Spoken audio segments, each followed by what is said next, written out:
Have you ever caught a glimpse of yourself in a reflection and been surprised by the person staring back? The one with light in their eyes and a presence that seems to affect the space around them. We often walk through life with a distorted mirror, seeing flaws where others see strength, missing the subtle resonance of our own energy. Your true attractiveness isn't just about features aligned in pleasing symmetry. It's the way you move through the world, the space you claim, the luminous quality that others respond to before words are even exchanged. The signs are everywhere, in the nervous glances, the unexpected compliments, the strange reactions. If only you'd open your eyes to see what others already do. If you find value in these reflections, consider subscribing to join our community of self-discovery. When was the last time you noticed someone fumbling with their words around you, their usual confidence suddenly fragile in your presence?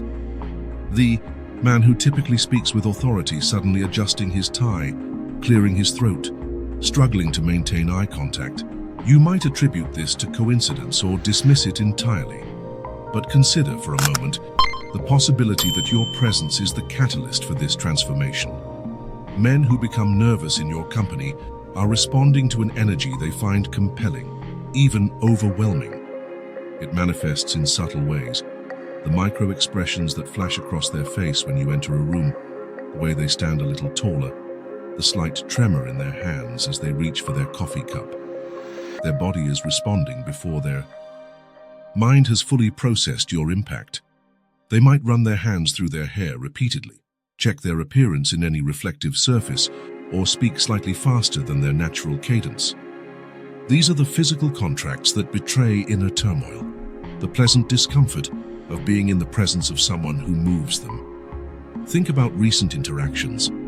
Has someone of romantic interest suddenly become uncharacteristically awkward around you? The colleague who's eloquent in meetings but stumbles through basic conversation when you're alone together?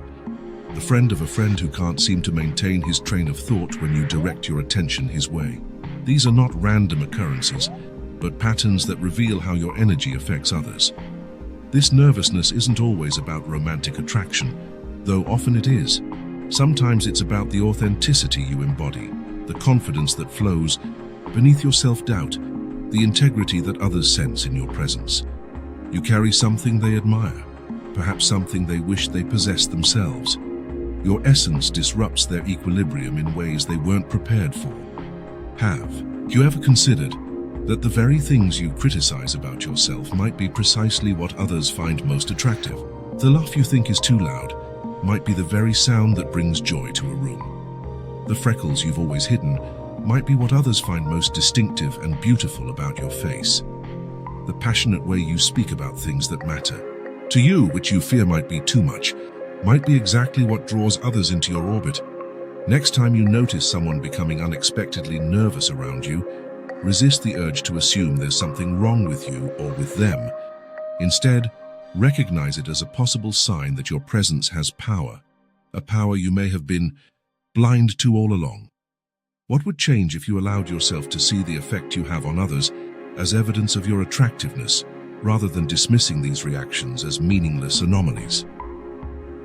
The second glance, that moment when someone who has passed you turns back for another look, is perhaps the most honest compliment you'll ever receive.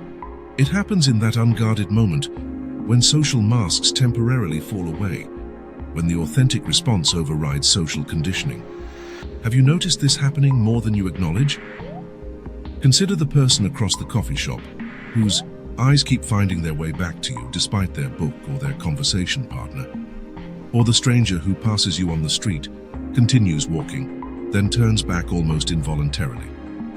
These are not random events, but revelations of your impact, the unconscious pull of your presence that compels others to look again, to confirm what they sensed in that first glance. The repeated glance reveals something profound about human attraction. The first look might be automatic, even accidental, but the second is deliberate, a choice made in response to something that resonated deeply. It might be your physical appearance, certainly, but more often it's the entirety of your presence, the way you carry yourself, the energy you radiate, the space you claim as your own. It's that indefinable quality that makes someone want to experience you again, even if just visually, even if just for a moment. There's a difference between being stared at and being truly seen. The former can feel invasive, uncomfortable, even threatening, but the latter, being recognized for your unique luminosity, is something altogether different. It's not about objectification, but appreciation. The person glancing back isn't just seeing a body, but sensing a being, one whose energy has somehow penetrated their awareness and left an impression deep enough to warrant another look. Think about your last visit to a crowded place, a market perhaps, or a busy street. Were there moments when you felt eyes on you? Did you catch someone looking away quickly when you turned? Did you dismiss these instances, assuming you had something on your face or were dressed oddly? What if instead these were moments of genuine attraction, others responding to your presence in ways they themselves might not fully understand? We are taught to downplay these interactions, to attribute them to coincidence or dismiss them entirely. Women especially are conditioned to minimize their impact, to assume the problem lies with them rather than acknowledging their power. But what if you began to recognize these repeated glances for what they often are? Authentic responses to your attractive energy. The tragedy is not in being unattractive, but in being blind to your own attractiveness. How many times have you missed these signals because you were too busy criticizing your appearance, doubting your worth, or simply looking down instead of meeting the world with open eyes? How many connections have passed you by because you couldn't believe someone might be drawn to you? The next time you notice someone looking at you more than once, resist the urge to check if something is wrong with your appearance. Instead, consider that perhaps everything is exactly right, that you've awakened something in another person simply by being yourself.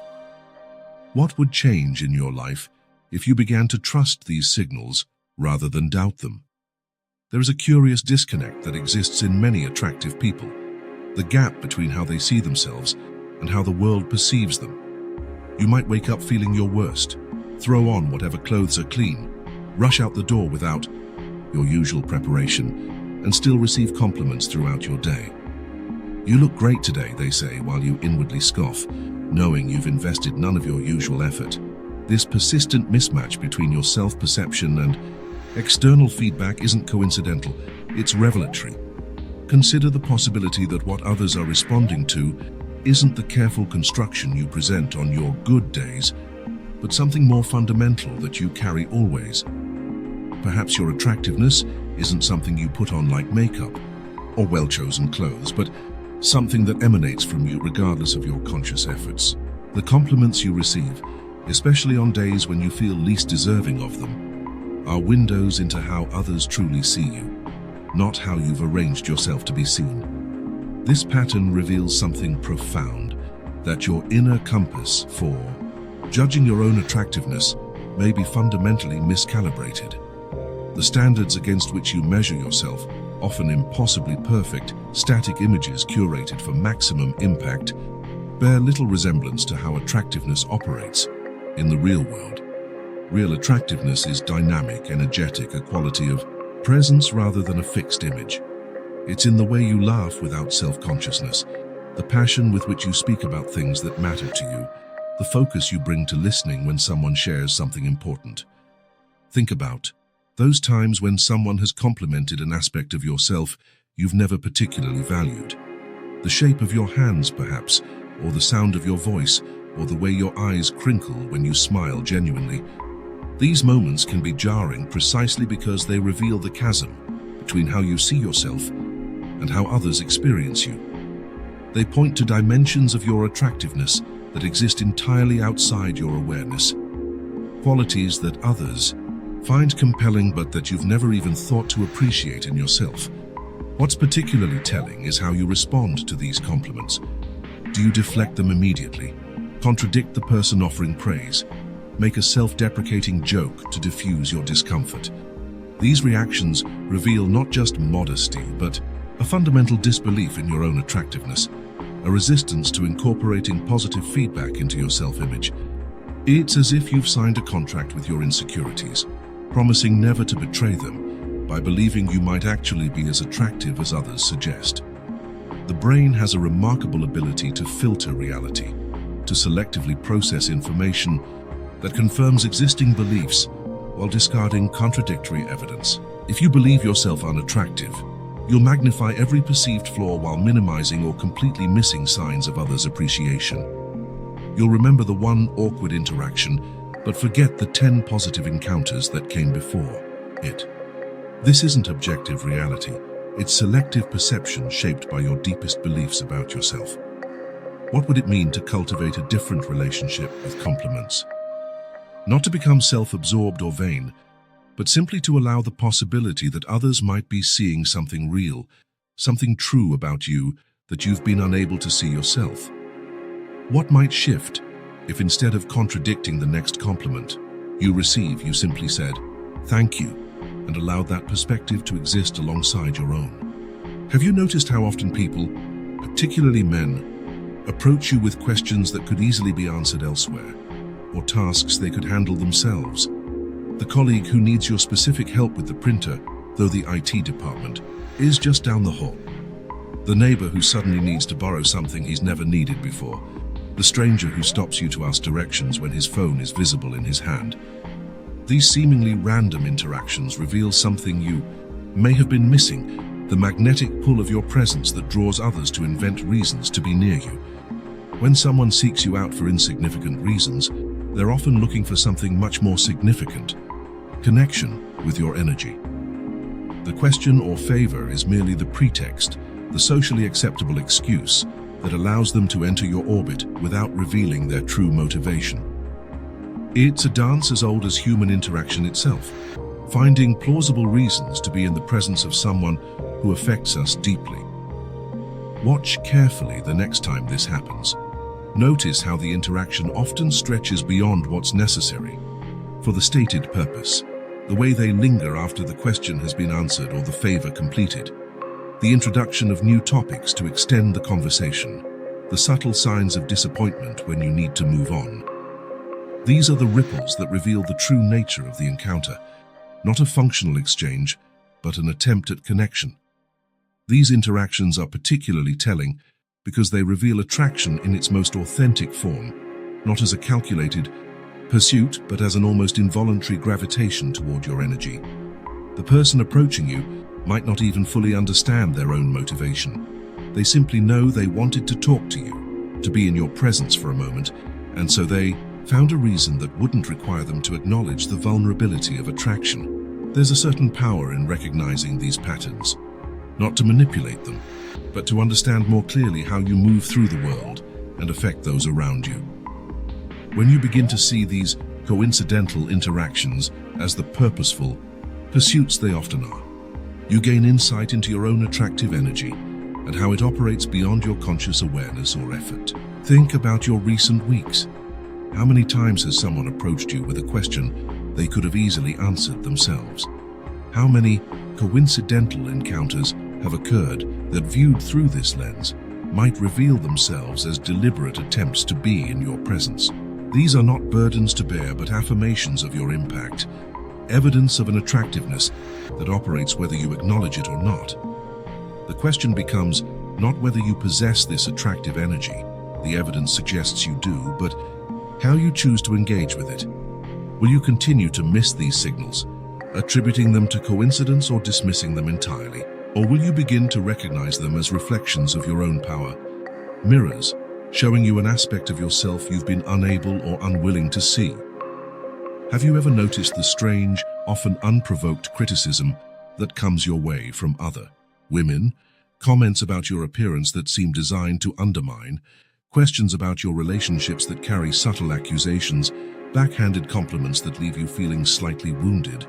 These interactions, puzzling and sometimes hurtful, often have little to do with anything you've done and everything to do with how your mere presence makes others feel. When someone criticizes you without clear cause, they're revealing more about their internal landscape than about you. The woman who makes a cutting remark about your outfit in a social setting, the colleague who undermines your ideas in meetings while supporting similar suggestions from others, the acquaintance who spreads subtle rumors that question your integrity. These behaviors often stem from a place of insecurity, triggered by your confident energy. What's particularly telling about these interactions is their seeming randomness. You haven't competed with these women. You haven't threatened their position or challenged their status. Often you've barely interacted with them at all. Yet somehow, your very existence in their space has triggered a defensive response. This is the shadow side of attraction, the discomfort your authentic presence creates in those who feel threatened by their own response to you. Consider how revealing these reactions truly are. When someone feels compelled to diminish you without provocation, they're unconsciously acknowledging your power. They wouldn't waste energy trying to dim a light they didn't find bright. They wouldn't attempt to create distance from someone whose presence didn't affect them deeply. The criticism, then, becomes an inverted compliment, an unwitting acknowledgement of your impact. These dynamics can be particularly confusing because they often come from unexpected sources, not from rivals or competitors, but from women you might have expected to be allies or friends. The classmate who was friendly until you received attention she desired. The co-worker who was cordial until you were praised in a meeting. The friend who subtly pulls away when others respond positively to you. These shifts in behavior reveal how your attractive energy can disrupt others' sense of security in ways neither of you might consciously recognize. The challenge lies not in eliminating these reactions. You cannot control how others respond to your energy, but in understanding their source so they don't diminish your sense of self.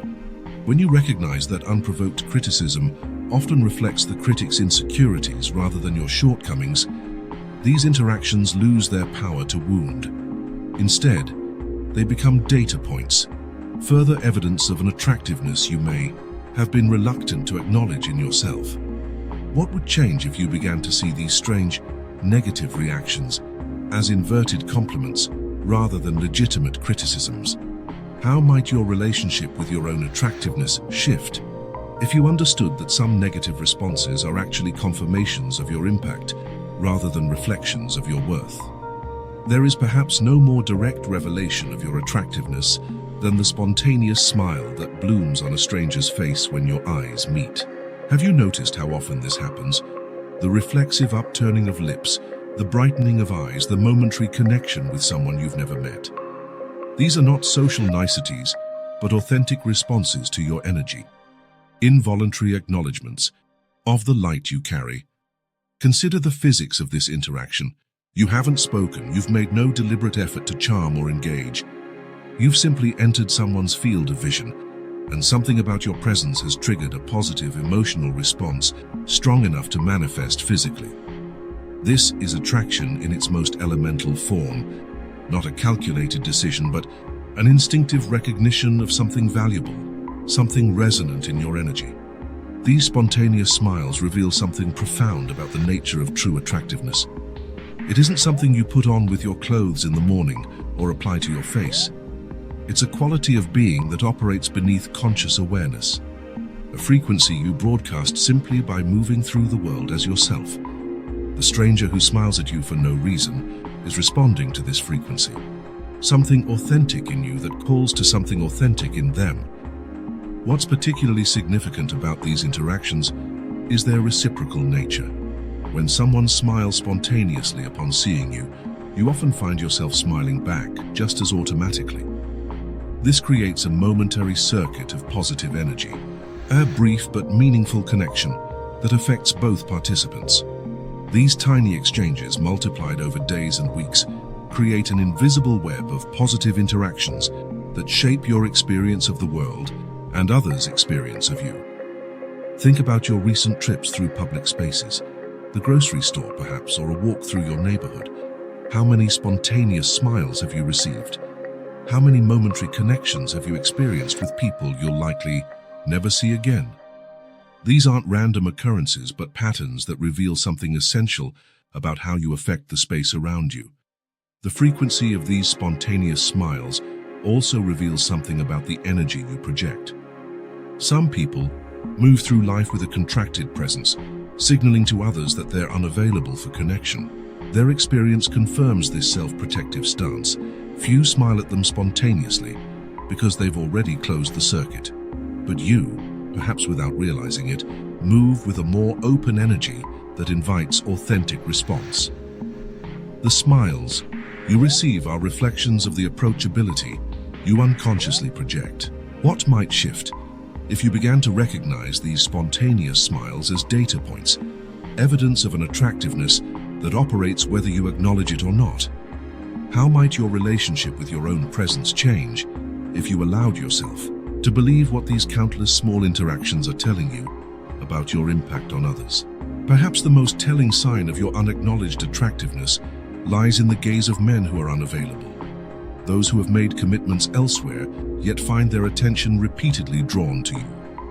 Have you noticed how the eyes of partnered men often linger a moment too long? How their attention seems to find you across rooms despite their conscious intentions? These are not predatory gazes, but something more complex. The involuntary recognition of an energy that affects them despite their commitments. When a man in a relationship looks at you more than social norms would dictate, he's responding to something that bypasses his conscious control. The glance that lasts a beat too long, the eyes that return to you repeatedly during a conversation involving many people, the attention that follows you as you move through a space. These are not calculated decisions, but authentic responses to your presence. Like iron filings responding to a magnet, their awareness bends toward your energy, not through choice but through an almost physical pull. What makes these interactions particularly revealing is precisely the fact that these men have reasons not to engage, commitments, relationships, social constraints that would logically direct their attention elsewhere. Their response to you occurs despite these factors, not because of any deliberate intention to connect, but because something in your presence affects them at a level beneath rational control. This isn't about encouraging inappropriate connections or validating attention from committed men. Rather, it's about recognizing these interactions as data points that reveal something about your attractive energy, evidence that your impact operates independently of context or circumstance. The partnered man who finds his attention repeatedly drawn to you isn't making a statement about his relationship, but about your undeniable presence. Think about recent gatherings or events where you've interacted with couples. Have you noticed the subtle shift in energy when you enter a conversation? The way certain partnered men become slightly more animated, more engaged, more present when you join the group. The way their eyes track your movements even as they stand beside their partners. These patterns, once recognized, become impossible to unsee. Further evidence of an attractiveness you may have been reluctant to acknowledge. What's particularly interesting about these interactions is how they often reveal different aspects of your attractiveness than the attention of single men might. Because these men aren't actively pursuing connection, their response is often more authentic, a pure reaction to your presence rather than a calculated approach. They aren't performing or posturing, but simply responding to an energy they find compelling, sometimes against their conscious intentions. The question becomes not whether you possess this attractive power, the evidence suggests you do, but what responsibility comes with recognizing it. How will you hold this knowledge? Not as a weapon or a source of ego gratification, but as insight into your own nature and impact. How might your relationship with yourself shift if you allowed the possibility that your presence affects others in ways more powerful than you've been willing to acknowledge? As we close this exploration, turn inward and consider, what would change if you began to trust the evidence around you rather than your inner critic? How might your posture in the world shift if you acknowledge the attractive energy you carry? When was the last time you allowed yourself to fully receive a compliment without deflection? What discomfort arises when you consider the possibility that others see beauty in you that you've been blind to? If the nervous glances, the repeated looks, the spontaneous smiles are all telling the same story about your impact, what story have you been telling yourself instead? And what would it cost you to revise that narrative? Is it possible that the greatest obstacle to experiencing your own attractiveness isn't in the eyes of others, but in your reluctance to see yourself clearly? Your attractiveness isn't something you need to create or perfect. It already exists, operating in the space between your authentic presence and others' response to it. The signs are everywhere if you have eyes to see. In the nervous energy you trigger in others, in the glances that follow you, in the compliments that surprise you, in the connections that form around you without effort. The invitation isn't to develop this attractiveness, but to acknowledge what's already there, to stop contradicting the evidence that surrounds you daily. There is a power in this recognition, not for manipulation or validation, but for liberation from the distorted mirror you've been holding up to yourself. When you begin to align your self-perception with the truth that others already see, you free yourself from the exhausting work of constant self-criticism. You create space for a more authentic way of moving through the world, one where your energy flows unimpeded by doubt, where your presence is offered as a gift rather than hidden as a secret. The world responds to you, not because you've perfected yourself, but because there is something in your particular way of being human that resonates, that matters, that affects the space around you in ways you've been unable or unwilling to see. Until now. See you next time. Keep your eyes open, your mind curious, and your spirit evolving.